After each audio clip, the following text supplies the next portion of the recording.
Bonjour à tous, bienvenue. Le Bénin a accédé à l'indépendance il y a de cela 58 ans. Désormais, indépendance, nous en parlerons une nouvelle fois au cours de cette émission. Et cette question revient une nouvelle fois encore. Qu'avons-nous fait de notre indépendance? Notre invité ce jour est Didiaho Adewale Kwadonou. Il a désormais renoncé à Léona, chirurgien des hôpitaux, ancien interne des hôpitaux du Nord-Pas-de-Calais en France, professeur agrégé de traumatologie orthopédie, ancien coordonnateur de la faculté à caractère spécial de formation médicale de Porto-Novo, aujourd'hui supprimé. Bonjour, bienvenue Didiaho Léonard Kwadonou. Bonjour Monsieur Avancet, merci de m'avoir convoqué et bonjour aux auditeurs. De vous avoir invité. Nous ne parlerons pas qu'indépendance. Monsieur Didiaho Adewale Kwadonou est l'auteur d'un ouvrage qu'il vient de lancer. Ce n'est pas peu provocateur. Le titre Grappin sur Porto-Novo, du vendeur des voix au loueur de logo. Des décisions du gouvernement imposant donc aux médecins de choisir entre le service public et le privé. Nous en parlerons, nous parlerons de tout ça, mais commençons d'abord par l'indépendance. Professeur Didiaho Adewale Kwadonou, qu'avons-nous fait de notre indépendance? Grosse question. Merci Monsieur Avancet. Je crois qu'il s'agit d'une indépendance nominale. Donc c'est une indépendance d'appellation. Nous avons donc changé d'appellation depuis 1er août 1960. Et je crois que globalement, nous n'avons rien fait pour changer le niveau de vie de nos populations. Ça me paraît important, il faut le dire. Alors, mon point qui me paraît capital à développer tient à une petite phrase, qui est celle-ci: qui tient le ventre conditionne la liberté. Ce qui veut dire que pour qu'un peuple avance, il faut que ce peuple se nourrisse correctement, soit bien nourri.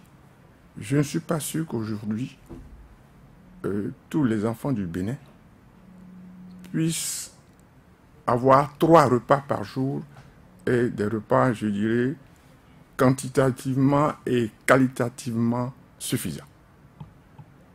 Cela m'amène à dire que nous, les cadres lettrés, n'avons pas fait grand-chose. Il y a eu des essais, des avancées, mais en 58 ans, ce secteur, qui est le premier secteur de la vie, n'a pas tourné comme il le faut. Pourtant, la terre est là, la terre cultivable, pas peu vaste. Oui, justement, la terre est là, il faut en parler. Nous avons formé beaucoup de cadres lettrés qui n'ont pas fait le travail qu'il faut pour que nos parents illettrés, analphabètes, comprennent l'importance de la terre. Et d'ailleurs, je vais vous citer une phrase d'un, je crois, un évêque protestant qui a dit que le nègre a abandonné la terre, il va en payer les conséquences sur plusieurs siècles. Et ça reste vrai. Je reviens à notre propos pour dire que j'ai connu en 1967, 68 et un peu en 1969, ça fait il y a 50 ans, des coopératives d'aménagement agricole. J'étais en vacances, étudiant, et j'ai vu, je dirais, des colonnes de bœufs qui appartenaient à ces coopératives, dont appartenaient un peu à l'État. Il y en avait dans l'Ouémé, il y en avait dans le Mono, il y en avait dans l'Atlantique. Et quand aujourd'hui j'apprends que le Bénin importe encore de la viande, je me dis, nous avons reculé, et beaucoup reculé. Je voudrais en profiter pour féliciter et remercier le directeur de la Sonander de cette époque, qui a fait un très gros travail pour la production agricole dans ce pays. Pourtant, la Sonander s'occupait pour ce conseil du palmier à huile notamment. C'est vrai, la Sonander s'occupait du palmier à huile, elle s'en est occupée, mais en même temps, j'ai vu se développer autour des coopératives agricoles basées sur le palmier à huile, des coopératives d'élevage. Sans vous mentir, j'ai fait, pendant les vacances d'août 1968, une coopérative dans la région de Tatonou dans l'Ouémé. Je ne peux pas estimer le nombre de vaches ou de bœufs que j'ai vus, mais je crois que le soir, quand ces animaux rentrent, la file s'étend sur plus de 500 mètres à l'époque. Et ça appartenait à l'État. Ça c'était en 1968. 1968, dirigé par un grand monsieur dont je ne vais pas citer le nom ici, que je salue au passage parce que c'est une grande personnalité. Et aujourd'hui, tout cela a disparu. Et même hier, je posais la question à mon cousin qui avait travaillé sur lui pour dire, mais tout cela est parti où? Il me dit, nous n'avons pas su maintenir ce que les aînés ont fait. Voilà. Et pourquoi cela? Pourquoi depuis 1960, on n'a pas pu, n'est-ce pas, prendre conscience du développement du pays par, disons, les enfants du pays? Pourquoi on n'a pas vraiment pris en main notre indépendance?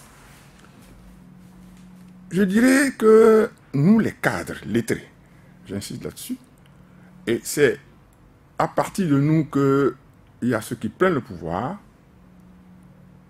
ils avaient toute une autre manière de penser. Je dirais, vous m'excusez un peu l'expression, ils avaient une addiction à l'argent. Il fallait avoir le plus d'argent possible, les mettre hors du Bénin, hors du Dahomey de l'époque. Et cela fait que les projets qui vont développer le peuple à la base ne les préoccupaient pas. Pas du tout. Pas du tout. Je vous donne un exemple. J'ai eu affaire, quand j'étais sur le siège ministériel, ministre de l'Éducation nationale de 1996 à 98. Oui, a lancé un petit projet pour savoir pourquoi nos vaches ne donnent pas assez de lait. Et le directeur de l'école inter-État de vétérinaire de Dakar a soutenu le projet, a envoyé des experts, et on a pris des vaches du sud comme du nord, qu'on a mis dans le lycée agricole Megui de Sekou, et on les a nourris régulièrement. De manioc, du yam, et parfois de patates douces. Les vaches du sud, après 3 mois d'alimentation correcte, ont commencé à donner jusqu'à 6 ou 8 litres de lait. Celles du nord sont arrivées à 14 litres de lait par jour. Ce projet est tombé à l'eau. Plus personne n'en parle. Or, nous consommons tous les jours des yaourts, du lait, de tout qui viennent d'ailleurs. Le projet est tombé pourquoi? Ah, ça, je ne sais pas. Il est tombé, je dirais peut-être de ma faute, mais je dirais surtout de la faute de l'État. C'est un projet qui a été initié au ministère de l'Éducation nationale. Ce n'est pas parce que quelqu'un a quitté le poste que ceux qui viennent ne vont pas lire et voir ce qui est bon dans ce qui a été fait et poursuivre. Eh bien, on l'a oublié. Et je vous dis, à l'époque, le financement de ce petit projet n'a pas dépassé 10 millions. Ce qui veut dire que nous, les cadres, n'avons pas encore pris conscience de ce que c'est que l'indépendance. En fait, l'indépendance, elle est nominale, elle est d'appellation. On a changé de nom. Sous tutelle française, on est devenu Dahomey. Ça existait. Et puis après, devenu Bénin, c'est tout. Voilà l'indépendance. Un autre exemple que je vous donne. Le débat sur la monnaie est un débat clé, un débat fondamental pour la survie de nos peuples. Je n'ai pas, à moins que je me sois trompé, je n'ai pas vu les autorités, je veux dire universitaires, que je peux appeler ceux qui veulent tenter de faire croire qu'ils sont intellectuels. Je n'ai pas vu organiser des débats pour expliquer aux populations. Moi c'est mon point de vue. Pourquoi il faut quitter la zone franc? Et aujourd'hui, je ne suis pas convaincu que nos dirigeants soient à leur tour convaincus qu'il faut quitter la zone franc. Je ne suis pas convaincu. Voilà les éléments.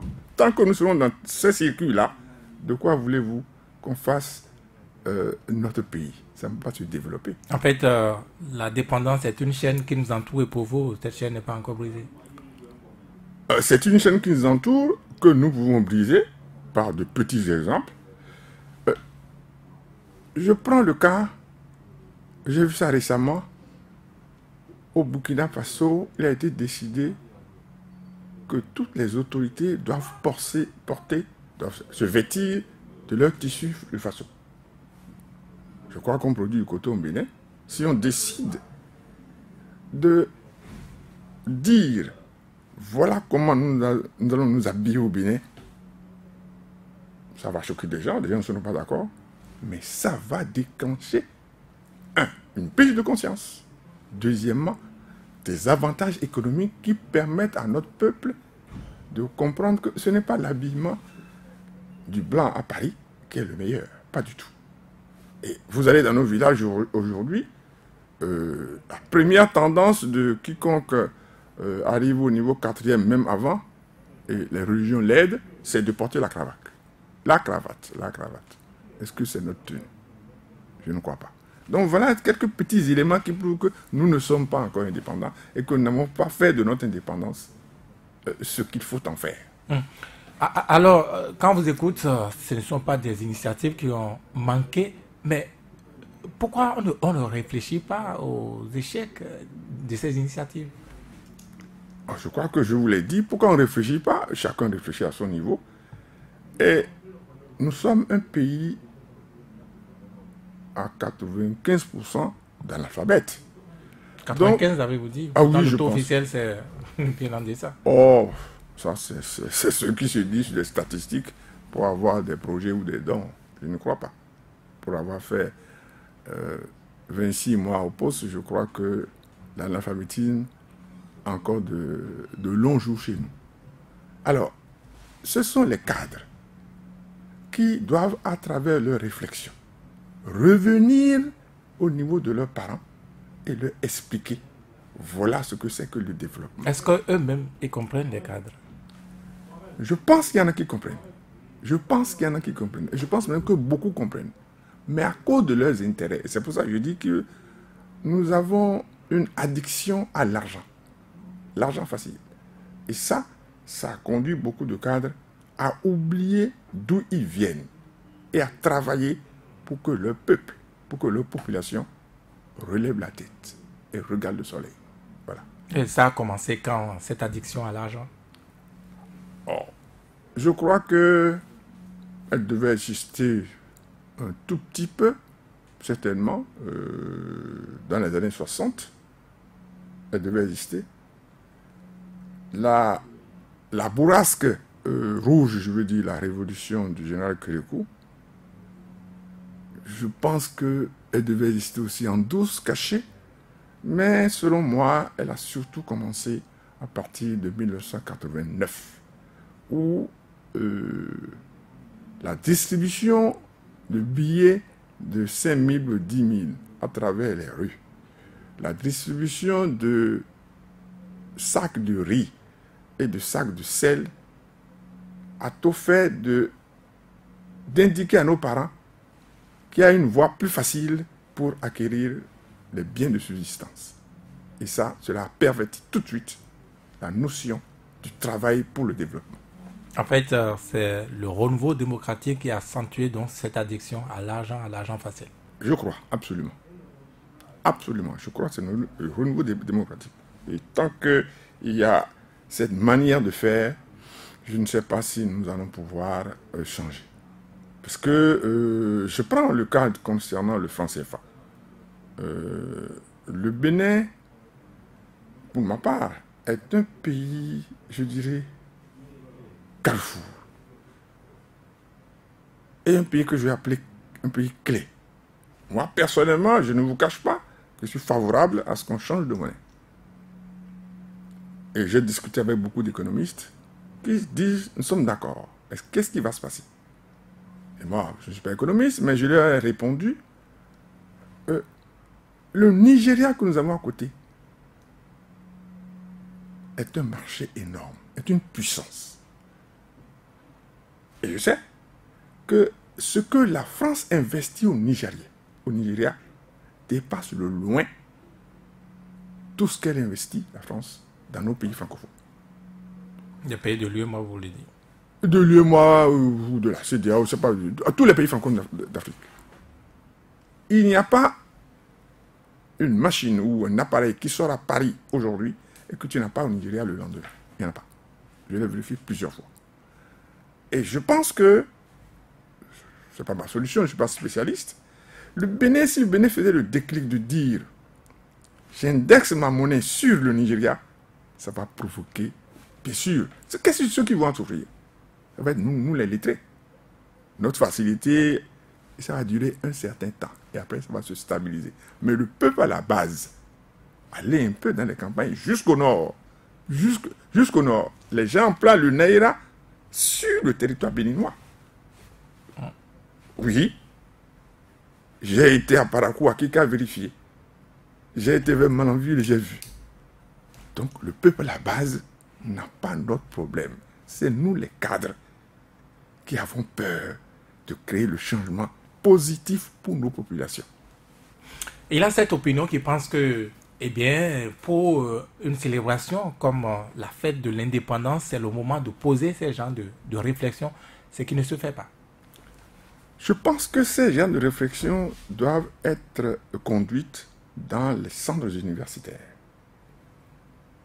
Ceux qui sont au pouvoir ne sont pas préoccupés par ça. Eux autres, ils gèrent... Et pourquoi pourtant ça devait les préoccuper? Peut-être en privé même. Ils gèrent le quotidien, ils gèrent les affaires, et puis c'est tout. Et c'est pas de maintenant, hein, depuis toujours. Ce sont les cadres qui doivent s'asseoir et réfléchir, et écrire, pour dire, tel dirigeant, nous pensons qu'il faut faire ceci pour que ça aille mieux. L'exemple typique d'ailleurs, Macron, quand il est sorti, il est parti où? Il est parti au Nigeria, hein, parce que là, l'économie du Nigeria a des attaches très solides avec l'économie française. Alors, qu'est-ce que ça coûte au Bénin? Quelle est cette notion d'indépendance, en fait, cette appellation-là, de travailler tout doucement avec ce grand pays pour essayer de changer la donne. Et ça, je crois qu'on peut changer la donne. Vous qui êtes professeur agrégé de traumatologie orthopédie, est-ce que notre pays n'est pas gangréné, ce pied de notre pays n'est pas gangréné, je veux dire, la réflexion des intellectuels, on ne les entend pas aujourd'hui prendre position sur tel ou tel sujet. Les universités aujourd'hui, on a l'impression que ce n'est plus le centre de réflexion comme hier, comme dans tout pays normal. Je vous dis et je vous répète que le problème des cadres béninois, la plupart, c'est l'argent. Et à partir de là, ils ont beau réfléchir, mais ils pensent qu'il faut se taire ou parler un peu moins pour avoir telle ou telle facilité. Et ça perturbe tout. Je dis et je répète, hein, c'est nous les cadres qui sommes à la base de la misère de nos populations. Pourtant, ils ne sont pas des commerçants de Porto-Novo. Les commerçants? Les cadres, vous voulez dire? Oui.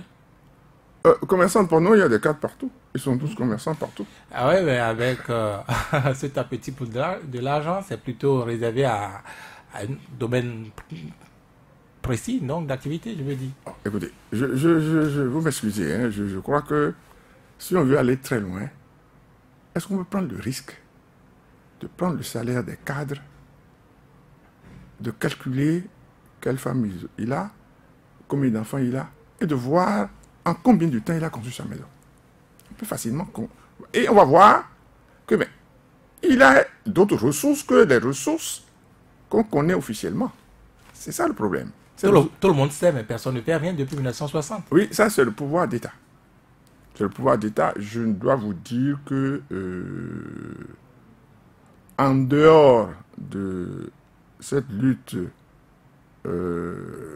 orientée et ciblée qui s'est engagée au Bénin, je soutiens la force pour contraindre tous ceux qui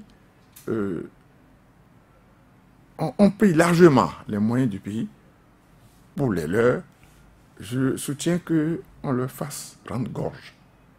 Malheureusement, depuis 1990, on a entendu le mot rendre gorge. Il n'y a pas eu beaucoup de gorges rendues. Mais a priori, ce n'est pas seulement limité à des gens qui ont de meilleures positions dans l'administration, dans l'appareil politique, ce dont on parle. C'est sûr, ah oui, non, pas du tout. Ce n'est pas uniquement dans l'appareil politique. Il y a dans tous les secteurs de la vie, il y a ce genre de, je dirais, de mauvaise conduite vis-à-vis de l'État. De mauvaise conduite, je dirais, je mets tout ça dans le sens sous le local de l'incivisme. Mais cet incivisme, je dois le dire, a été cultivé par les dirigeants politiques. Parce que si le politique ne distribue pas l'argent et donne l'impression que c'est l'argent qu'il faut pour arriver à ce poste, eh bien, le petit paysan, la pauvre femme qui va au marché ne sera pas tentée d'attendre qu'il faille toujours lui donner 1000 francs, 500 francs pour participer aux activités de développement. Alors, de 1960 à 2018, professeur Didier Adewale, Léonard Padono, Porte-Nouveau, on a l'impression que ça n'a pas beaucoup changé également, comme beaucoup de choses dans le pays. Porte-Nouveau, pour moi, est la ville mal aimée du Bénin.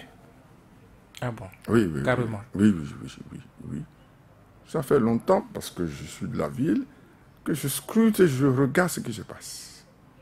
Je dois dire, il ne faut pas... À un moment donné, je l'ai fait remarquer, même à des amis. Maintenant, ça a changé un peu. Les plaques qui indiquent les directions. J'ai compté, quand j'étais en fonction, je n'ai pas trouvé une à Cotonou qui indique direction Porte-Nouveau. Tu verras Lagos, c'est tout. J'ai compté dans Cotonou. Ça veut dire qu'il y a un problème là. Est-ce que ceux qui dirigent à certains niveaux considèrent que Porte-Nouveau, c'est trop dire, que la région sud-est fait partie du Bénin? Ça pose un problème. J'ai compté et j'ai dit, comment on ne peut pas indiquer Porte-Nouveau alors que juridiquement, c'est la capitale. On doit savoir où est la capitale. On va vers la capitale. Eh bien, j'ai compté. C'est de petits signes. Hein? Et moi, en tant que médecin, on m'a appris à dire, regarde ton malade, en lui parlant comment il réagit, tu pourras peut-être détecter des éléments qui vont t'orienter vers ce de quoi il souffre. Ces petites choses-là permettent de dire que Porte-Nouveau est mal aimé. Elle est la capitale, située et décidée par le colon. Nous l'avons confirmé en 1990. Et jusqu'à présent, qu'est-ce qui a été fait? Rien du tout. Et c'est tous les gouvernements, ce n'est pas ce gouvernement aujourd'hui, hein, c'est tous les gouvernements. Or, cette ville a une très bonne situation géographique.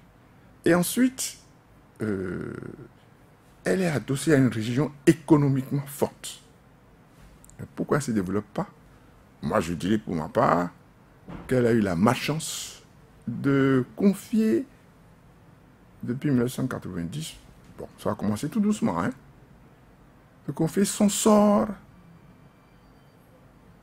à un mouvement politique qui n'avait pas pour souci de faire le développement de Porte-Nouveau. Je crois. Ça, il faut le dire. Je me rappelle de quelque chose. Le coup d'État, beaucoup ne le savent pas, mais le coup d'État de 1972, qui a amené le général Kéliko au pouvoir. Nous étions rentrés en vacances en 1973. Et j'ai assisté au déplacement du ministère des Finances qui était à Porte-Nouveau vers Cotonou.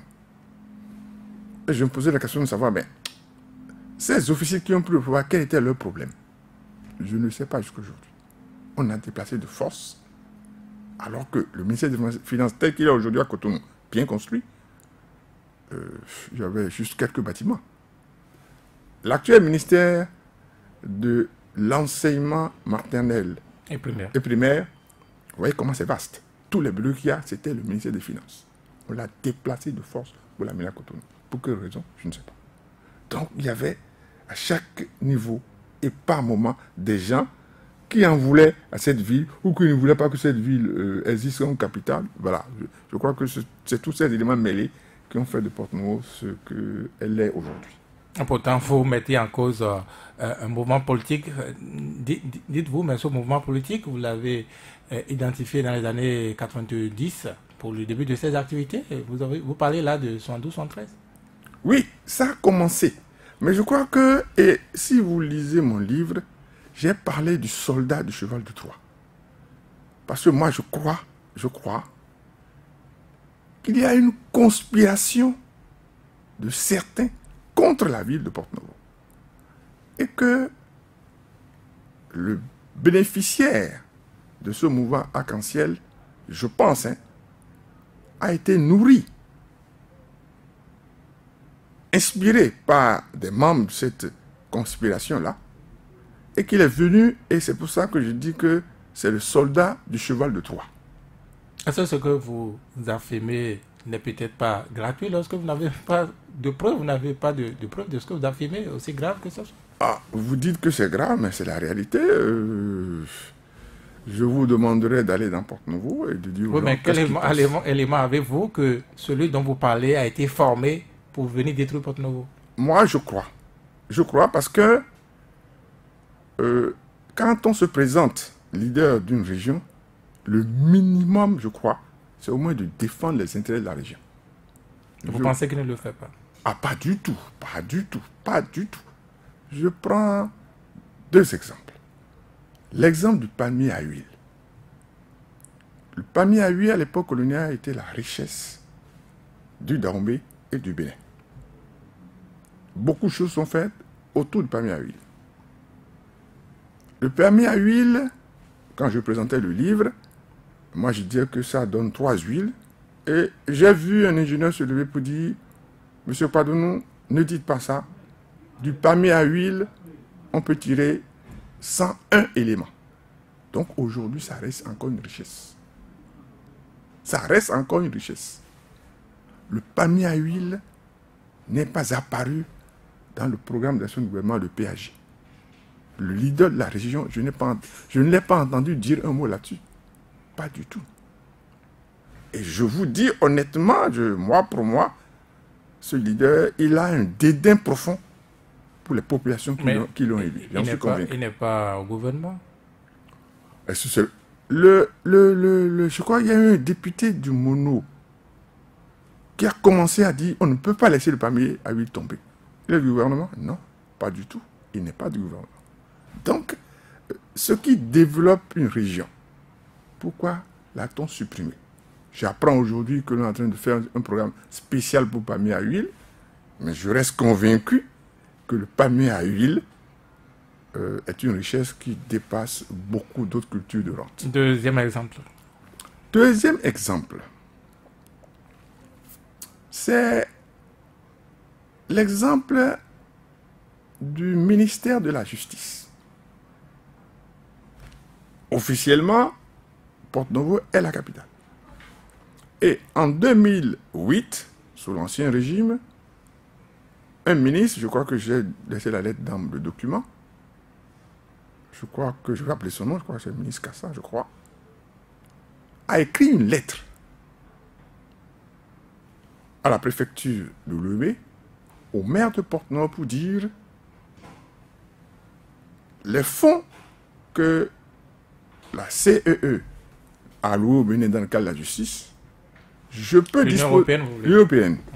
La lettre est là. Je peux disposer d'une partie de ces fonds-là pour construire en un seul lieu tous les grands services du ministère de l'Éducation, et je veux le faire dans la capitale parce que c'est juridiquement valable. Et il demandait un espace soit à ses mains, soit à Porto-Novo. 2008. J'ai retrouvé une lettre. Le successeur de M.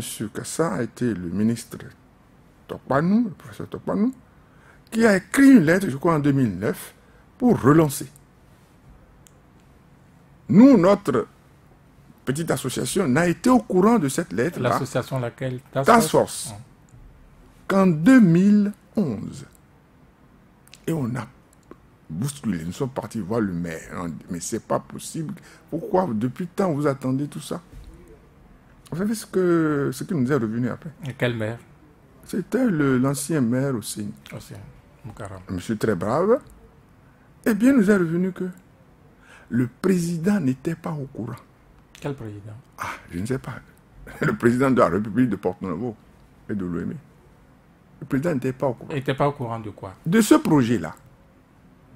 Il n'était pas encore informé. De ce projet-là. Et que il aurait dit, ça, entre guillemets, je ne suis pas sûr, qu'il faut attendre que lui soit élu en 2011. C'est le maire qui vous le disait?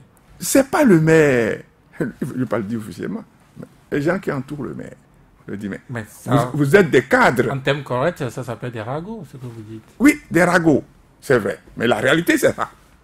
Pourquoi le maire, il n'est pas un illettré, il reçoit une lettre en 2008. Il ne réagit pas jusqu'en 2011. Il n'y a pas un problème là. Ça nous a posé problème. Et on a d'autres exemples. D'autres exemples où, dans la ville, allez demander, on vous dira, le président n'est pas d'accord, le président ne veut pas. Quel est ce président-là? Voilà. Bravo, si vous voulez, mais c'est la réalité de la rue. Et les faits nous prouvent qu'il y a quelque part quelqu'un qui met son veto pour que les choses se fassent dans la ville. C'est ce que je crois. Oui, mais Grappin sur Porto-Novo, du vendeur des voix au loi de logo, c'est le titre de votre ouvrage que vous avez lancé il y a une semaine. Pour beaucoup, c'est le règlement de compte, c'est beaucoup plus personnel, ça, c'est que vous écrivez. Ça peut paraître personnel, mais en fait, pour moi, c'est un compte rendu de ce que j'ai vécu dans la ville et ce que la ville continue de vivre. Parce que je dis que compte rendu, règlement de compte, non, je ne suis d'aucun parti, je ne suis pas actif dans un parti, j'ai des inclinations vous restez politiques. Quand même acteur politique, qu'on le veuille ou non? Non, je suis dans la société civile, je peux dire task force, où on réfléchit, on dit qu'est-ce qu'il y a à faire. Ancien ministre connu dans le milieu NCC, vous ne vous réclamez pas acteur politique aujourd'hui? Non, acteur politique, je ne suis pas. C'est pas difficile à comprendre. Je ne suis pas, non, je ne suis pas au devant de l'actualité à dire tous les jours, non. Froidement, j'essaie de me taire dans cette association-là pour qu'on réfléchisse sur comment on peut travailler, c'est tout. C'est pas l'activisme politique, je ne suis pas un grand partisan. Non. Et c'est pour ça que je suis à l'aise quand j'écris ça. Ce que je veux seulement vous dire, c'est que vous dites règlement de compte, mais je veux vous amener à analyser avec moi. Moi, je l'ai fait comme ça, hein, l'arc-en-ciel. Et c'est pour ça que j'ai écrit... L'arc-en-ciel, le logo. Le logo. Le logo. Oui. Ce logo a été le logo d'une illusion optique qui donne l'illusion politique. Première chose, l'arc-en-ciel est la décomposition de la lumière blanche. Dans nos populations, pour nos populations illettrées, c'est un fétiche, c'est un vaudou qui fait quelque chose, je ne sais pas ce qu'il fait.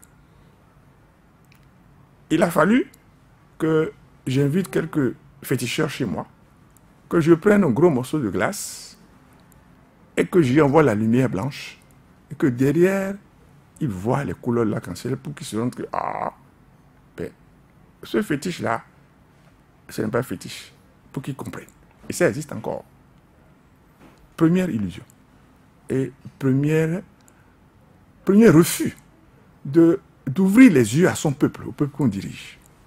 Deuxième élément, c'est que les membres de ce parti, certains membres m'ont dit, et j'ai été voir, font les cérémonies, je dirais, d'adoption à ce parti sous une natte qu'on placarde devant les maisons avec un poulet écartelé qu'on appelle ossa. Et ils font jurer, ils jurent là, qu'ils resteront fidèles à l'arc-en-ciel. Mais ce que vous dites, ce n'est pas connu du grand public. Ah, mais c'est pour ça que je le fais connaître. Beaucoup de gens le savent. Quel profil de militants font ce rituel-là? Beaucoup de militants l'ont fait. Je vous dis, monsieur Amassé, je viens de la messe. J'ai encore posé la question à beaucoup de gens. Ils se sont mis à rigoler. Beaucoup de gens l'ont fait. Ce qui fait que ils ont fait un pacte avec l'arc-en-ciel. Ils n'ont pas fait un pacte avec un leader à qui ils pourront poser des questions. Mais on t'a élu, qu'est-ce que tu nous as fait? Ils ne peuvent pas lui poser cette question. En fait, ceux qui disent que ce parti, c'est un fétiche, ils ont raison. Absolument. Mais est-ce que... Je veux ajouter que ce parti a eu beaucoup de pratiques fétichistes et que j'ai rencontré des gens depuis Zinvier, à Kassato, Godomé, sans compter les environs de Porte-Novo pour dire « Ah, il y a eu beaucoup de choses fétichistes qui ont été pratiquées. » Didio Adewale, pardonne-nous. Est-ce que, en fait, ce que vous dites n'aurait pas dû être un avantage, n'est-ce pas, pour booster le développement? Le fétichisme a un avantage? Ah, moi, je ne crois pas. Quel avantage? Ben, la fidélité à un parti, la solidarité, la cohésion. Ah, si vous voyez ça comme ça, je peux vous donner raison. Eh bien, la fidélité à ce parti-là a été la fidélité à un homme. Et il s'en est servi, selon moi, c'est pour ça. Je vous dis, l'expression vendeur des voix, c'est un illettré qui m'a donné ce mot-là. Vendeur des voix. Un illettré. Un illettré observateur de loin. Oui, observateur de loin. Ou il est membre du parti? Pas du tout, il n'est pas membre du parti. Le parti l'a beaucoup sollicité. Et il est toujours resté à l'écart. Et en échangeant avec lui, il me dit, ah, c'est des vendeurs de voix. Il me dit, tu as appris le français? Il dit, ah, que ce qu'ils font là, c'est à cause de l'argent. C'est tout. C'est pour ça que j'ai mis ça là. C'est tout. Alors, pour vous dire que ça a constitué une force. Mais cette force a été au service, je dirais, d'un seul homme. Peut-être que ceux qui courent à côté ont eu quelques retombées de cette force-là, retombées personnelles, mais le peuple de Lomé Plateau n'a eu aucune retombée positive. Et je dirais même cela a arriéré au plan national. Oui, mais si vous aviez travaillé à construire cette solidarité, est-ce qu'on n'aurait pas atteint un meilleur résultat que ce que vous décriez? Quelle solidarité vous voulez construire? Je ne suis pas membre du parti, hein. Je suis resté à l'écart et j'ai observé. Mais ils ont une solidarité très forte. C'est ce que je dis. Vous avez la réputation d'avoir critiqué et d'avoir fait la guerre au parti depuis toujours. Ah oui. Ben, écoutez, je peux vous dire pourquoi j'ai fait la guerre au parti. Selon moi, après la révolution de Kédougou, en 1989,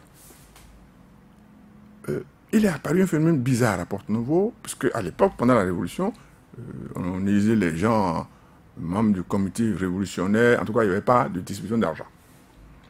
Et je rentre un jour de Cotonou, je vois un monsieur assis, entouré de certaines hautes personnalités de Porte-Novo, et selon comment ces gens-là te présentent, cette personne te tend un billet de 10 000 ou un billet de 5 000.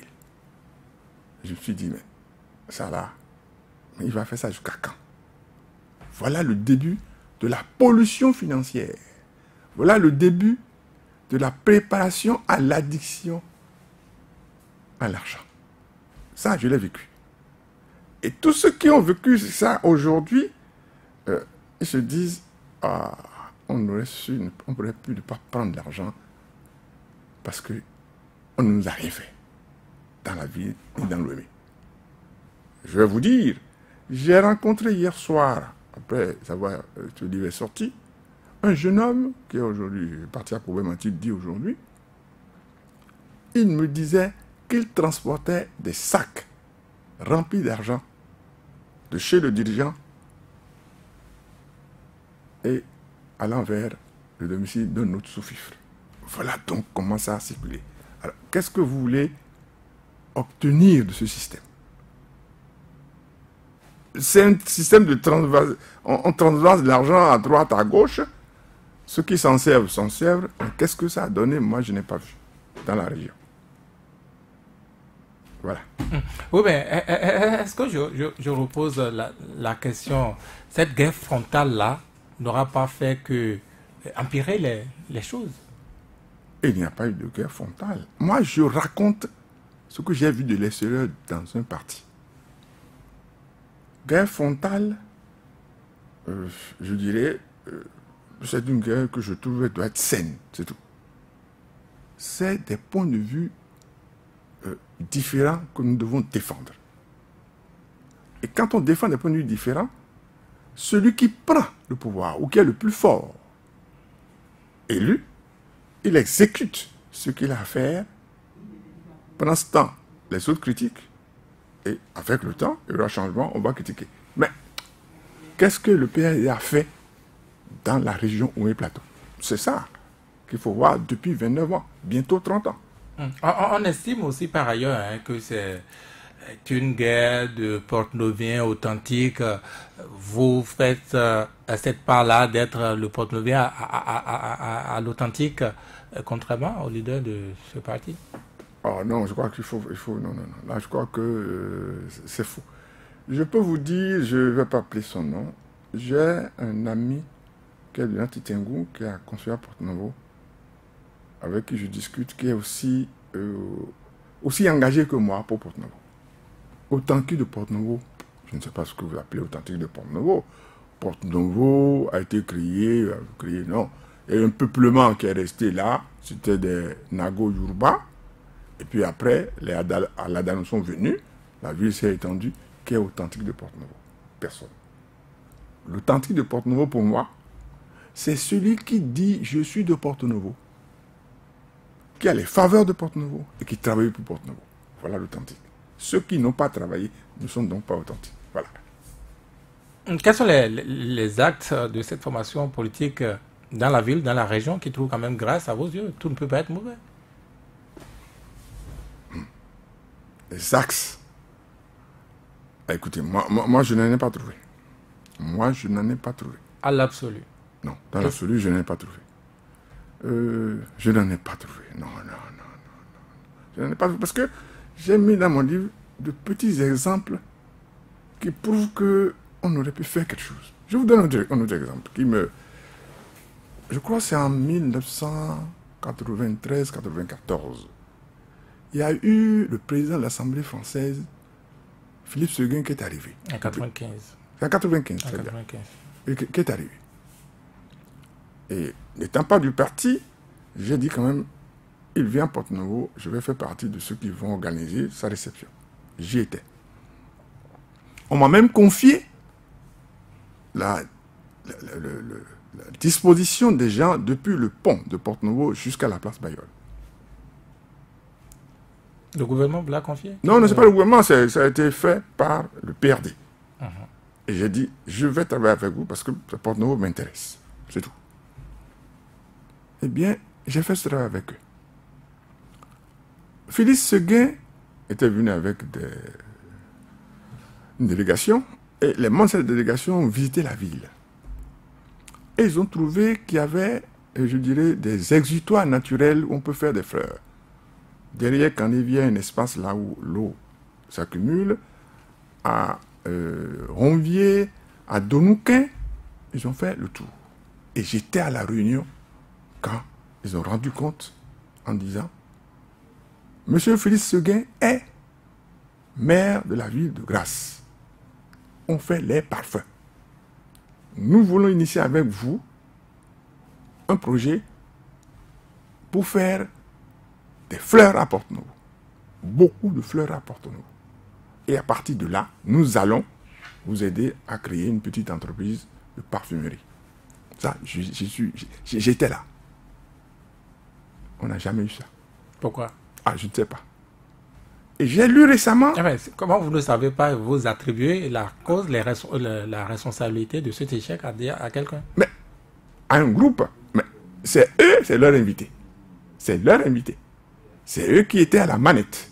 Moi, je me suis ajouté juste comme la cinquième roue pour aider parce que j'aimais ma ville. Mais ce que je veux dire, c'est que j'ai appris récemment, ça a même été écrit dans un journal, que c'est l'épouse de ce premier responsable qui exploite un domaine public pour faire des fleurs à Porte-Novo. Ça a été écrit dans le journal. Je me suis renseigné, on m'a dit que c'est vrai. Et j'ai demandé à ce que les gens de l'agriculture m'amènent. Ils m'ont dit, ah, nous ne voulons pas d'histoire, tout ça. Ah, voilà donc un projet qui était pour la ville et qui s'est retrouvé dans d'autres mains.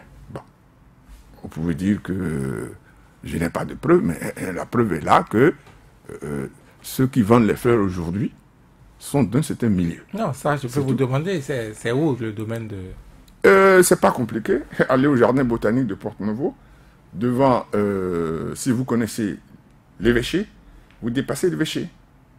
À peine à 200 mètres, vous tournez à votre gauche, il y a là, je dirais, un cadre, je dirais, écologique. Oui, derrière le JPN, le jardin de la plante et de la nature. Non, ça c'est encore à côté du gouvernement, ça. Ceci, c'est vers l'évêché à Gatien, si vous connaissez un peu Porte-Novo. Vous passez devant l'évêché. Au bord de la lagune. Et au lieu d'aller dans le marché du poisson, vous tournez à votre droite. Et là, vous allez entrer dans une zone où il y a de grands arbres, tout ça là. Il semble que c'est ce jardin-là, qui est un jardin public. C'est pour l'État. C'est dans ce jardin que poussent des fleurs qui appartiennent à des personnes privées. Voilà. Mais dites-nous, professeur Didioro Adewale, Léonard Padonou, pourquoi n'avoir pas, disons, essayé de faire les choses comme beaucoup le réclament à ce jour, les militants du PRD notamment, qui pensent que vous êtes résolument contre eux et pour des questions de personnes? C'est leur point de vue. Ce que je peux vous dire, c'est que samedi, en 8, quand je présentais le livre, des membres du PRD ont reconnu que, à l'époque, prendre position contre leur président, c'était d'emblée voué aux gémonies, où on dit, ah, celui-là, il n'est pas de Porte-Novo. Bon, c'est tout. C'est tout. Voilà. Mais est-ce qu'on peut avoir le droit, dans un parti, de dire ça là, je ne suis pas d'accord, de donner son point de vue? Si tu donnes ton point de vue et que le patron n'est pas d'accord, eh bien tu ne sers à rien. C'est tout. Je vous dis et je vous répète, il y a eu un maire, le premier maire élu de Porte-Novo dans le renouveau, a dit à la radio, je crois à la radio Week-end, que les fonds de la mairie entretiennent le domicile du premier responsable. Bernard Dosso. Voilà. Bon. Il n'y a jamais eu de démenti à cela. Si je vous le répète ici, vous allez me dire que je tiens ça tout. Il a dit, il n'y a jamais de démenti. Jamais. Et les gens disent encore aujourd'hui que le téléphone, l'électricité, l'eau du président est assurée par la mairie. Les gens disent avec quelle preuve? Justement. Vous répétez les gens, vous aussi? Je vais parfois répéter les gens. Parce que si c'est beaucoup de gens qui disent et qu'on ne dément pas, il y a donc une part de vérité. Mais les rumeurs, ça peut s'inventer comme ça, surtout en politique. Oui. Des gens qui sont du parti, ils ne vont pas titrer le parti comme ça. C'est peut-être aujourd'hui qu'on peut leur reprocher cela. Mais des gens qui sont du parti, qui viennent te dire, voilà ce que nous faisons, tu vas un peu les croire. C'est sûr. Et ce que vous dites, est-ce que c'est... En politique, on peut aussi penser que vous le faites, vous détruisez un parti pour peut-être d'autres chapelles politiques. Ah, c'est possible. Mais aujourd'hui, je ne suis affiché dans aucune chapelle. Pas du tout. J'ai des inclinations. Des inclinations, je vais dire. Je ne suis dans aucune chapelle. Mais je dirais que ce que je vois de mal à Porte-Novo, je dois le dire. Et ne pas le dire, c'est ne pas informer les jeunes. Et quel est le retour de votre ouvrage Grappien sur Porte-Novo, du vendeur des voix au loueur de logo? Quel est le retour depuis que vous avez lancé officiellement ce livre? Le retour, je ne vais pas vous le dire. Pourquoi? Je souhaite que si vous avez fréquenté Porte-Novo, vous allez contacter vous-même. Mais je peux vous dire, je peux vous dire déjà que je n'ai fait que 200 exemplaires. Il y a déjà 150 de vendus.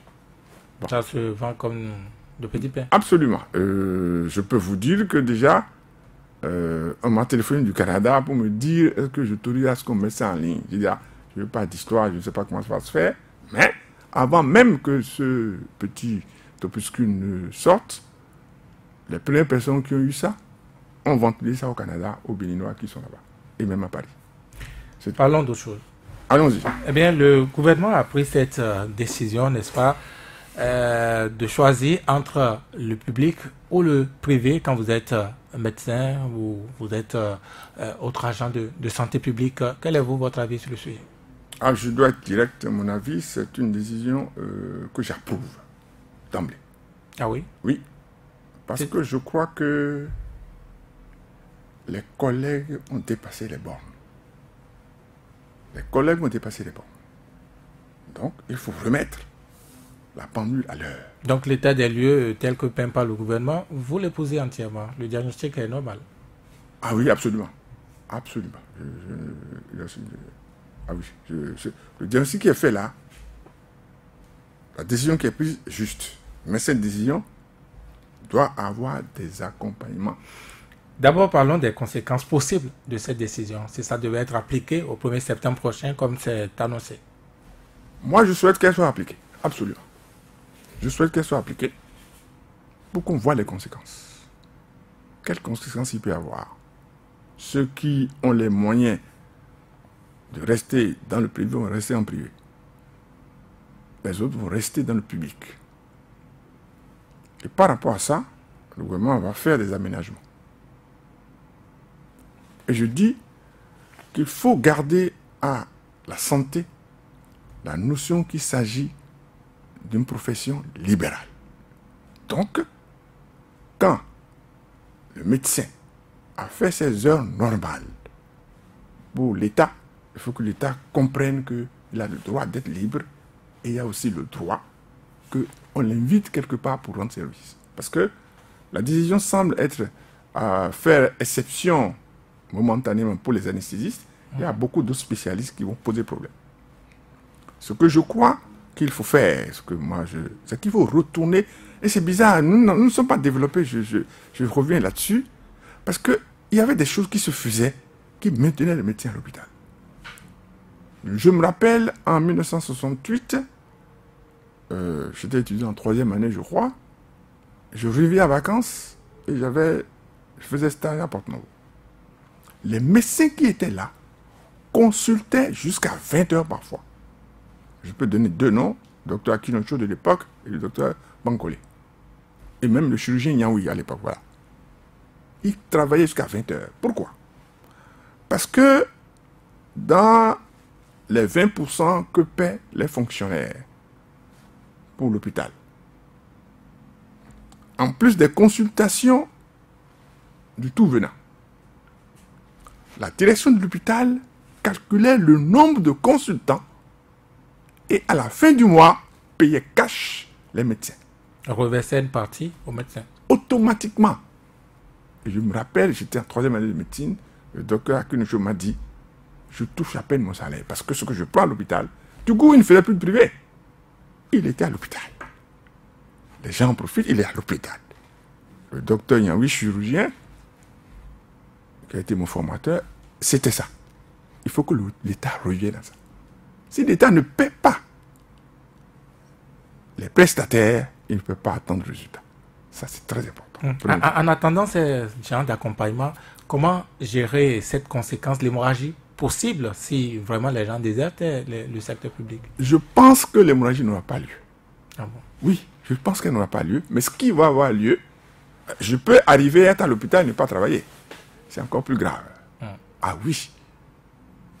Le risque, c'est que, en disant qu'un médecin voit en consultation un malade en 15 minutes, ça fait 4 par heure, dans la matinée, il va en voir peut-être 16 à 20. Il vient le matin, il y a 30 malades alignés devant lui, il travaille jusqu'à 12h30, il dit j'arrête. Les 10 autres qui sont là, ils vont souffrir jusqu'à 15 heures. Il va y avoir des problèmes. Voilà la difficulté. Mais si le gouvernement analyse et dit je vais commencer à vous payer les droits. D'ailleurs, le test existe, ça n'a jamais été annulé, c'est la révolution qui a mis ça de côté. les 20%, je vais vous les payer régulièrement. Dès la fin du mois, vous verrez les médecins au travail. C'est ça qui n'est pas fait. L'autre facilité, l'État peut dire, vous travaillez pour moi à l'hôpital, sur les 5 jours, je vous dégage une journée, un après-midi ou une matinée, où vous allez recevoir vos malades privés dans l'hôpital. Ah bon? Oui, ça existe. Ces malades paient à la caisse de l'hôpital. Mais c'est marqué malade privé de tel médecin. L'État prend 30% dans ce qui est entré dans la caisse et reverse 70% au médecin. au médecin. Si c'est fait, le médecin restera à l'hôpital. Mais si ce n'est pas fait et qu'on applique cette décision, une bonne décision, on l'applique brutalement, eh bien, il sera à l'hôpital, il ne fera rien. Oui, mais ces genres de mesures, est-ce qu'elles n'auraient pas dû être prises avant même d'en arriver à cette décision? Ah, c'est là où je vous donne raison. Il fallait s'asseoir, discuter et voir. Je ne sais pas, ils doivent le savoir quand même, hein, je ne sais pas. Je crois qu'il y a quand même des gens qui sont assez âgés comme nous pour dire, ah, on peut faire ceci, faire cela, pour faciliter. Parce que si ça entre dans l'affrontement gouvernement, médecin, les médecins vont rester à l'hôpital et ils ne feront rien. Si je dois faire 2 à 3 opérations une journée et que j'en fais une seule, qui souffre? C'est pas le malade. Voilà. Troisième élément, j'ajoute l'équipement. L'équipement. Moi, j'ai travaillé au CNHU. Il y a des moments où on va acheter les gants. Si le médecin te dit, j'ai pas de gants. Dans mon domaine, par exemple, il y a un petit truc banal qu'on appelle les broches qu'on met aux blessés qui arrivent tout de suite. En gros, il se casse le fémur, on met une broche pour le tirer, pour le soulager tout de suite. Il n'y a pas de broche. Le médecin ne dit rien, il s'assied, il est là. Le contrôleur vient, il le voit, il est assis. Ah bon, bon, même s'il n'y a pas de broche, ils n'ont qu'à aller acheter une broche. C'est la faute à qui? Au gouvernement. Donc il faut équiper. C'est la troisième partie de la solution. Pourtant, vous avez entendu le chef de l'État, le meilleur plateau technique au Bénin, c'est encore une fois le service public. Le meilleur, je peux tout dire. Le plateau technique service public est un peu plus achalandé que le privé. C'est tout. Ah, c'est vrai. C'est tout. C'est tout. Vous Parce que moi, quand je suis rentré d'Europe, j'ai utilisé mon matériel pour travailler au CNHU. Hein. Donc, équipé, non. Est-ce que vous avez écouté le chef de l'État, notamment ce qu'il a dit des médecins? J'ai écouté. Votre réaction? Mais je me suis dit qu'il ne connaît pas assez les médecins. Malgré qu'il est un frère médecin, il ne connaît pas les médecins. Parce que, d'abord, leur profession est libérale. Ensuite, prendre les gens par la force. Surtout que ces gens-là, ils peuvent dire, bon, écoutez, on veut nous imposer ceci. C'est la loi, c'est juste. Mais nos avantages n'y sont pas. Ça va amener des situations difficiles. Et vous n'avez pas le droit de réagir, vous n'avez pas en tout cas pas le droit de grève? Droit de grève? Oui. Oh, ça, c'est la Cour constitutionnelle. Ça vient compliquer les choses, non? Non, pas du... Les médecins ont grévé, c'est les malades qui vont en pâtir. Mais ce ne seront pas ceux qui sont au pouvoir. Gréver sans gréver. Mais ils seront à l'hôpital. S'ils sont à l'hôpital et qu'ils n'ont pas le matériel pour travailler, ou là où ils doivent faire... Je prends le chirurgien. Il doit aujourd'hui opérer 3 fémurs. Il n'en opère un. Il remet l'autre à demain. Ça va s'accumuler. Mais qu'est-ce qui va se passer? Les malades vont commencer à prendre peur, à sortir et partiront en privé. Le privé ne pourra pas assurer tous ces cas-là. Donc, il vaut mieux s'asseoir et négocier. Voilà, c'est ce que je crois. Et cette histoire d'implant, c'est revenu, est-ce que c'est possible, ce que le chef de l'État a dit? Les implants? Oui, l'implant introduit justement d'implants ne pas facturer, ou du moins ne pas introduire d'implant et le facturer, comme le chef de l'État l'a dit. Je dois reconnaître, il y a eu des... Comment je dirais? Il y a eu des tricheries, ça c'est sûr. Il faut reconnaître, il y a eu des tricheries. Mais s'il y a eu tricherie, c'est quoi? C'est parce que le matériel n'est pas là. Si le matériel est là, acheté par l'État, et que quelqu'un contrôle, on ne peut pas dire qu'il y a de faux implants. Non. C'est parce que le matériel n'est pas là, ce n'est pas équipé, c'est tout. Un médecin laisse entendre que, eh bien, on peut, justement, en chirurgie, user d'implants sans le laisser dans le corps, donc contrôler sans rien voir. Ah non, non, non. Si c'est en chirurgie, il y a des implants métalliques, on les voit. Mais il a des implants pour redresser, juste enlever et puis oui, il y a continuer. Oui, bon, enlever juste pour que ça ne dure pas. C'est des implants qui aident à soulager le malade pour quelques jours, c'est tout. C'est tout. Mais même pas au cours de l'opération, on ne peut pas l'utiliser au cours de l'opération et l'ôter? On peut l'utiliser au cours de l'opération et l'ôter. C'est des implants transparents, radiotransparents, je veux dire. Ces implants-là, encore une fois, je dis, l'État n'en fournit pas. Écoutez, moi je vais vous donner un exemple. Il y a un implant spécial qu'on introduit dans le cou pour passer dans le cœur, pour aller dans la veine cave inférieure. Bon, c'est des mots techniques, hein, pour descendre très bas dans le jeu. Jusqu'à ce jour, je suis le seul à avoir mis cet implant au Bénin. J'en ai ramené 3 de France. Vous voyez, il est né, hein, 1980. Jusqu'à ce jour, plus personne n'en a mis. Même pas l'État. L'État n'a pas acheté cet implant. Parce que ça coûte cher. Voilà, c'est tout. Justement, est-ce que l'État a les moyens de cette décision-là? L'État a la force en tout cas. Non, mais est-ce que l'État a les moyens? Est-ce qu'il peut y arriver? Est-ce que, comme vous le présagez déjà, ce n'est pas les malades qui vont en partir? Ah oui, moi je pense même que pas l'État, mais les malades. Oui, c'est pas ceux qui dirigent l'État, ils sont malades, ils s'en vont. C'est tout. Ils s'en vont.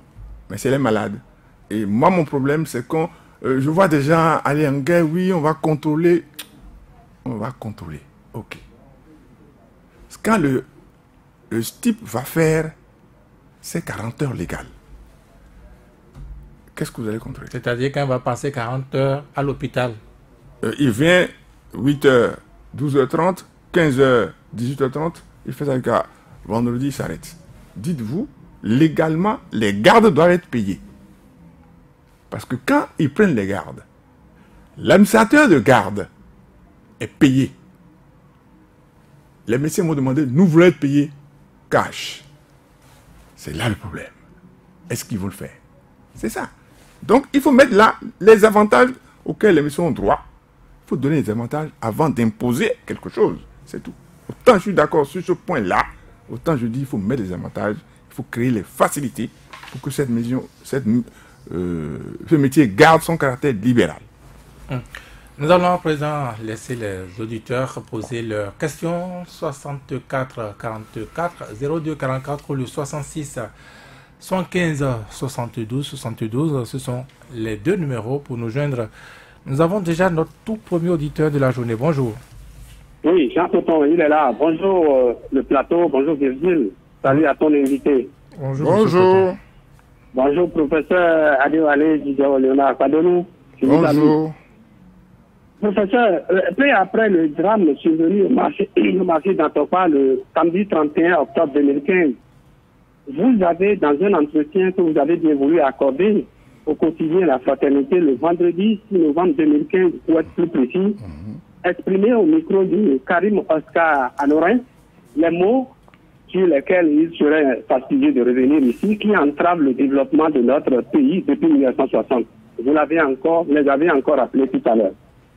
Alors, dans la foulée, vous imputiez dans votre amertume la responsabilité de cet incendie qui a endeuillé plusieurs familles à l'État central que vous accusez d'avoir fait preuve de manque de vision prospective dans la construction d'une infrastructure d'une telle envergure au mépris de toute norme internationale.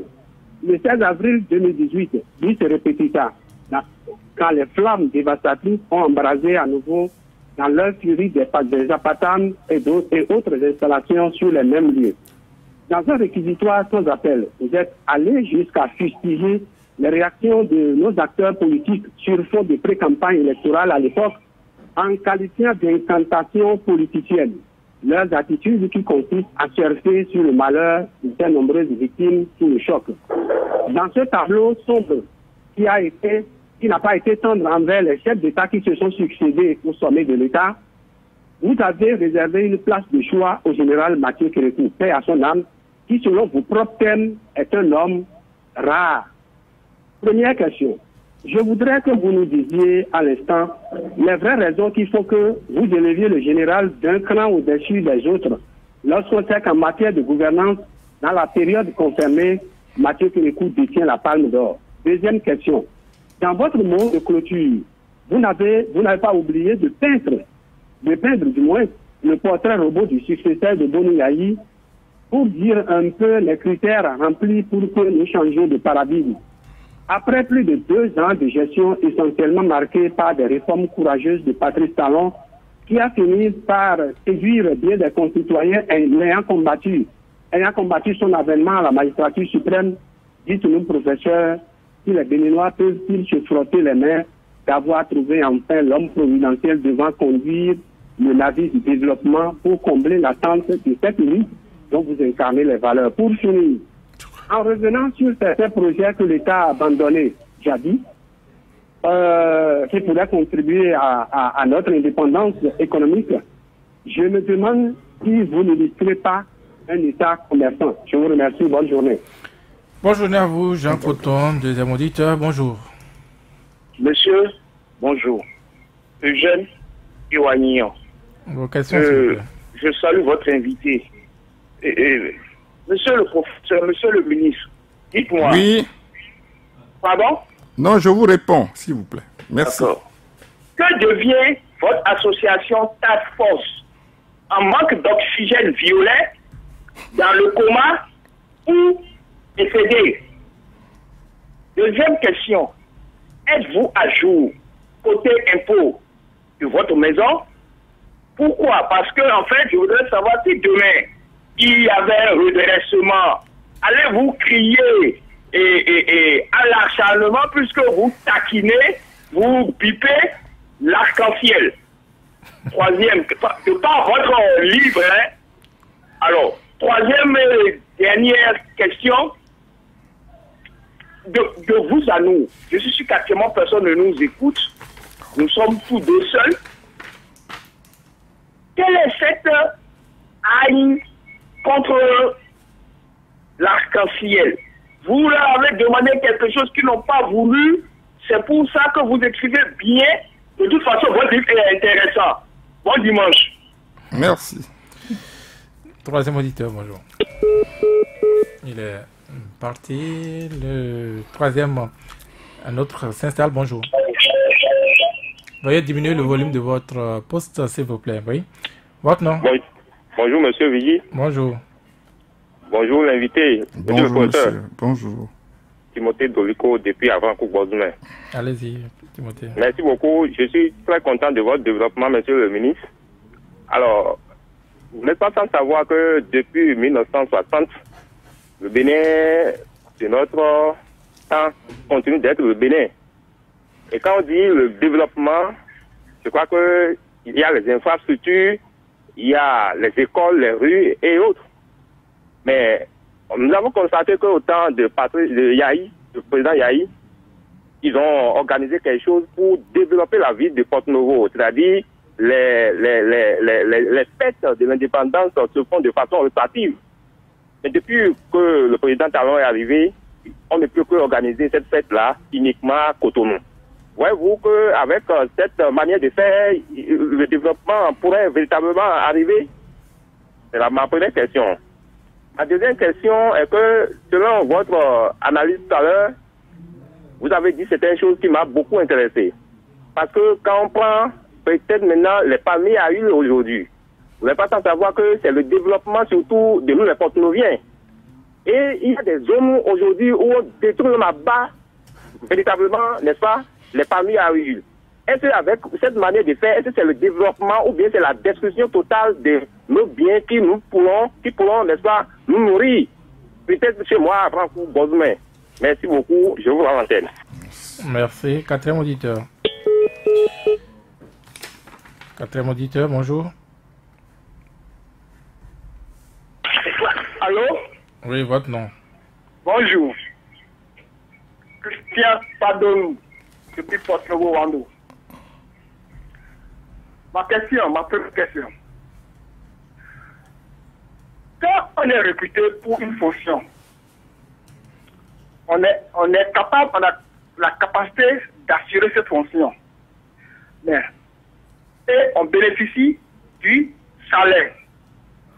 Pourquoi va-t-on encore dire qu'il faut des primes de garde ou bien des choses de garde que le ministre vient de dire? Tout à l'heure, je n'ai pas compris. Si on veut le développement, il faut aller avec méthode. La Chine, vous voyez, il travaille à la Chine. Autre question, s'il vous plaît. Il a compris déjà votre question à travers le signe qu'il a fait ici. Ma deuxième question. Oui. N'est-il pas bon d'accompagner le gouvernement en place pour des réformes engagées? C'est ma dernière question. D'accord. Bon dimanche à vous. Nous prenons le 5e auditeur à présent. Bonjour. Bonjour. Comment est-ce que vous portez, monsieur Virgile? Ça va très bien, merci. Je salue votre invité. Bonjour, monsieur. Je m'appelle Boko Didier, j'appelle depuis Porto Novo. Oui, allez-y, monsieur Boko. Oui, il y a une citation du professeur tout à l'heure. Je l'ai peut-être oublié, mais je vais peut-être m'y hasarder. Il a dit, lorsqu'on abandonne la terre, on va regretter pendant plusieurs siècles. C'est ce que j'ai entendu. Bien en tout cas, d'un pasteur protestant, si je n'ai pas oublié. D'accord, il va peut-être me rappeler la citation. C'est une bonne citation que j'ai voulu prendre au sérieux. Maintenant, comment est-ce que nous allons faire par rapport aux problèmes, aux différents problèmes que nous avons actuellement, pour mettre la jeunesse au travail par rapport à la terre, cette terre-là qui nous est très chère? Parce que nous avons besoin de ça désormais pour hisser au haut notre développement. J'en ai fini, s'il vous plaît. Merci. Bon dimanche, monsieur Didier Boko. Nous prenons un 6e auditeur. Bonjour. Bonjour. Bonjour. Il n'est pas là, oui. C'est fait. Bonjour. Allô? Votre nom? Oui. Allô? Oui, votre nom. On m'appelle quelqu'un Robert depuis Fagne. Oui. Je salue tout le monde. Et je joue un peu au ministre qui disait qu'il parlait du général, paix à son âme. Et nous savons que depuis 1972, le général a créé beaucoup de sociétés. Bon, ces sociétés, on ne sait pas ce qu'elles sont devenues aujourd'hui. Après lui vient le tour de Yaïboni, qui a posé des pierres, ces sociétés n'ont pas vu le jour jusqu'à ce jour. Est-ce que sur ce schéma, nous allons continuer toujours par parler du développement? Sinon, quel nom pouvons-nous donner au 1er août 1960 pour bon dimanche dominical? Bon, nous allons prendre le 7e et tout dernier auditeur. Bonjour. Bonjour, monsieur Vigile. Votre nom, s'il vous plaît. Ici, c'est Mendes Ndi Serge. Ok. Je vous appelle depuis Bakolé, Bassa à Granco. Je remercie le docteur. Bon, j'ai quelques questions pour le docteur. Le docteur dit que Porte-Novo a confié son destin, son sort au PRD. Je crois bien c'est ce que le docteur dit. Je dis, est-ce que c'est vraiment ça? Est-ce que d'autres localités, par exemple, si je prends la région Abomey, qui a confié aussi, je peux dire, son sort à la RB, est-ce que d'autres régions qui ont confié leur sort à un parti ont eu d'autres progrès différents de ce que Porte-Novo connaît? Même si je vois que Porto-Novo est à côté du Nigeria et que ceci, que cela, est-ce que tout cela dépendait du PRD? Bon, seconde question, est-ce que quand le docteur dit par rapport à une lettre que le ministre aurait envoyée au maire, de l'espace, pour demander à implanter des bâtiments ici, est-ce que leur association ne pouvait pas poursuivre le maire pour manquement à son travail, à ce qu'il devait faire? Leur association ne pouvait-il pas poursuivre le maire? Et une troisième question pour finir est que le docteur a parlé de projet de fleurs. Est-ce que quand le docteur a eu le fait que maintenant produits, les fleurs sont presque produits en privé, selon ce que disait tout à l'heure le docteur. Est-ce que le docteur a posé des questions, a cherché à savoir ce qui s'est passé? Parce que même si il n'est pas initiateur du projet et qu'il a pu participer à un moment donné, est-ce qu'il a cherché à voir le fond? Qu'est-ce qui s'est passé pour que ça continue à se passer comme ça? Sinon, moi je vois qu'il y a quand même trop de torts rejetés, parfois que moi je vois pas trop fondé sur RB et aussi sur PRD, et aussi les gens sont dit, bon, moi je ne crois pas que ça ne soit pas des guerres intestines, des guerres de personnes inutiles de trucs là. Il faut que le docteur mette beaucoup plus son nez et cherche beaucoup plus à savoir clair dans cette situation pour nous donner des preuves parfois plus en tout cas plus clair que tout ce qu'on dit là. Merci. Merci à vous, Serge Amédée-Zoundié. Vous étiez donc le tout dernier auditeur de la série de ce dimanche. Nous revenons à présent en studio. Dites-nous, je ne sais pas par où vous commencez, par quelle question? Je voudrais remercier tous ceux qui sont intervenus pour dire que ils ont suivi, c'est une bonne chose. Je vais prendre globalement certaines questions et répondre parfois de façon particulière. Bon, ce qui est sûr par rapport à ce que j'ai écrit sur l'arc-en-ciel, j'invite ceux qui en ont parlé, qui sont dans le doute, à circuler dans la vie, à poser des questions. C'est tout. Et ils pourront dire le Croix-Padon a menti. C'est tout. C'est ce que je peux leur dire. Par rapport, je ne sais pas si vous avez fini de répondre. Sinon, ils demandent est-ce que c'est un tort d'avoir confié son sort, n'est-ce pas, à un parti politique, comme on en a vu dans d'autres régions, dans d'autres villes? Ce n'est pas un tort. Moi, je constate seulement que dans la ville qui est la mienne, là où j'habite, l'activité qui doit permettre à la ville de se développer ne s'est pas du tout faite. Et j'ai donné des exemples. Je prends l'exemple du ministère de la Justice. Ce n'est pas le maire qui a demandé.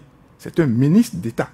Un ministre qui a écrit pour dire « Je veux implanter dans la capitale le ministère de la Justice. Là où nous sommes actuellement, ça ne nous va pas. Et j'ai les moyens. » Je crois que ça suffit. Ça suffit pour qu'on se mette à courir.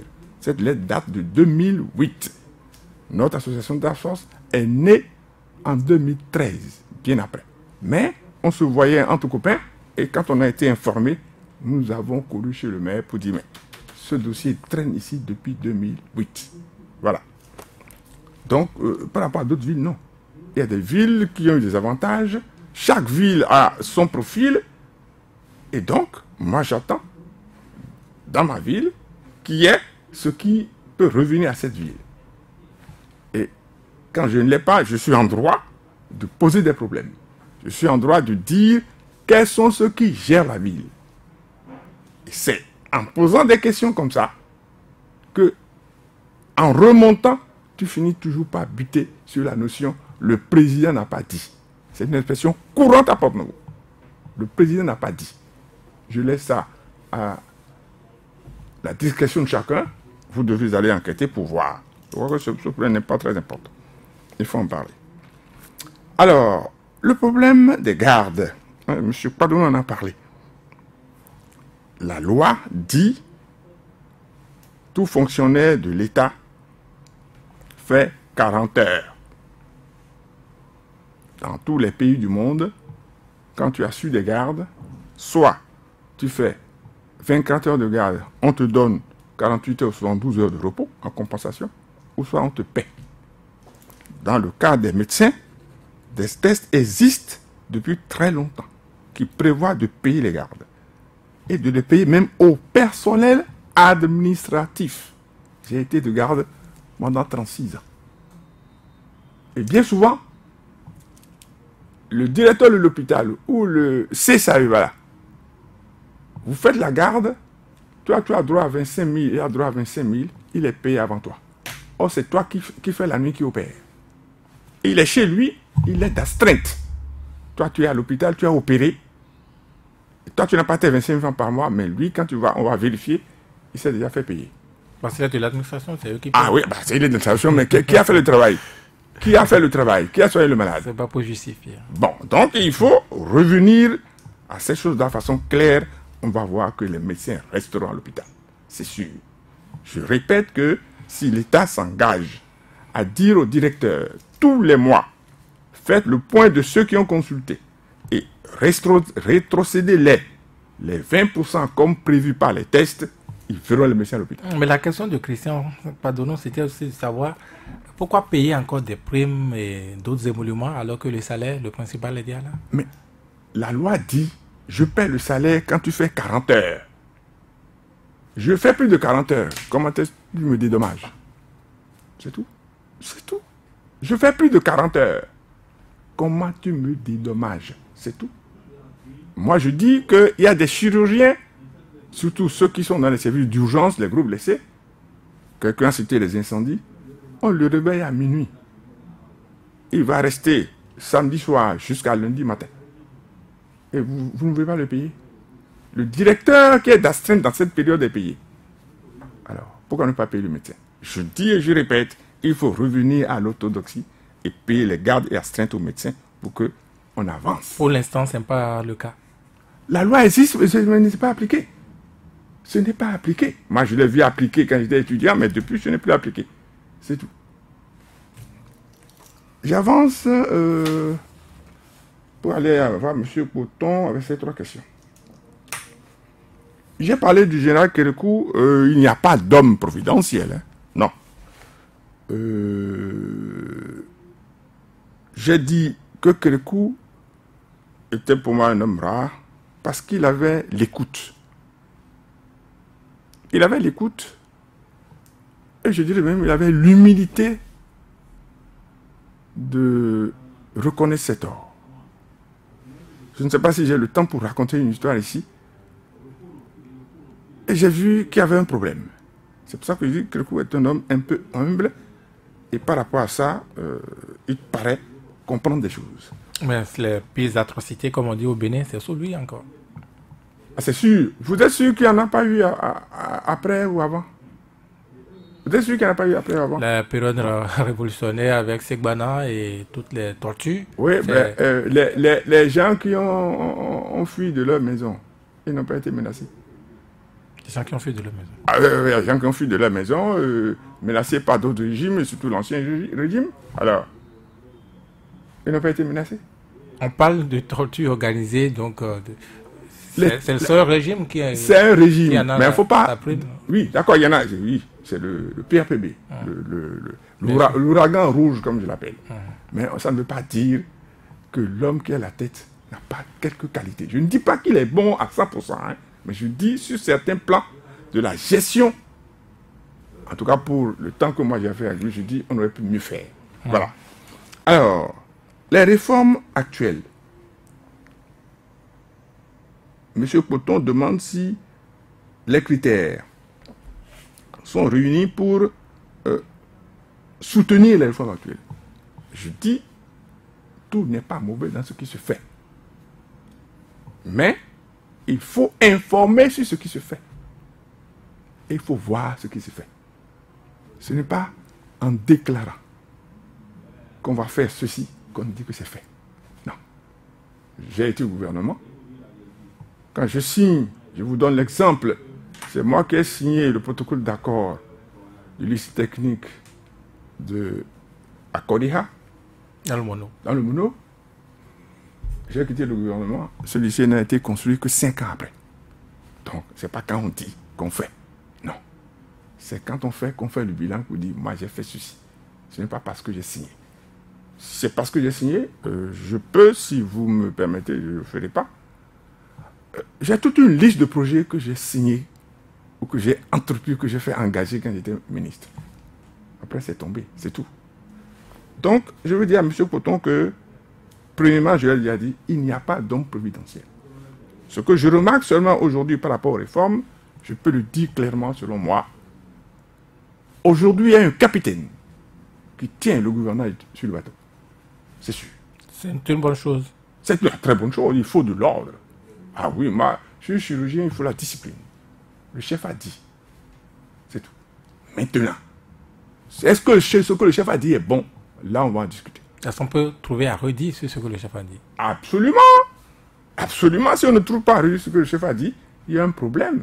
Parce que, je ne vous cache pas, qu'il y a des réformes bonnes, mais je dis que moi, je sens ma liberté enserrée. Je sens ma liberté en train d'être étouffée. Qu'on me permette de le dire.